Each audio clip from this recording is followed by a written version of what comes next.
Hello guys, කොහමද? ඉතින් මම ලංකාවට ආපු වෙලාවේ අපේ ඉඩමට ආව පොඩ්ඩක්. ඉතින් මම ඔයාලට පොඩි වැඩක් පෙන්වන්න යන්නේ. ඉතින්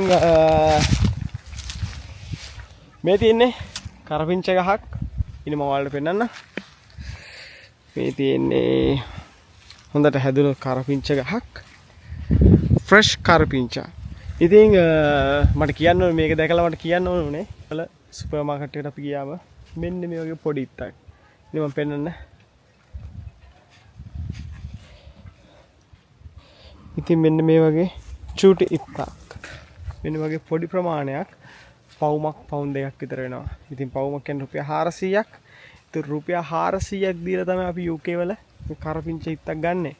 ඉතින් මෙහි ලංකාවේ අපේ ඉඩම් වල මේවා නිකන් හැදිලා හොය මැරිලා යනවා. ඉතින් ඕක තමයි වෙනස. ඉතින් මේවා විල සම්පත් තමයි. කාට හරි බිස්නස් එකක් පටන් ගන්න පුළුවන් කරපිංච රට යවන්න. මේ කරපිංච ගස් කිහිපයක්ම තියෙනවා මේ වත්තේ. ඉතින් මම ඒක දැක්ක නිසා තමයි ඔයාලට ඒක පෙන්වන්න හිතුවේ. ඉතින් මේ කරපිංච ඉත්තක් රුපියල් 400යි. මෙහෙ නෙවෙයි UK වල.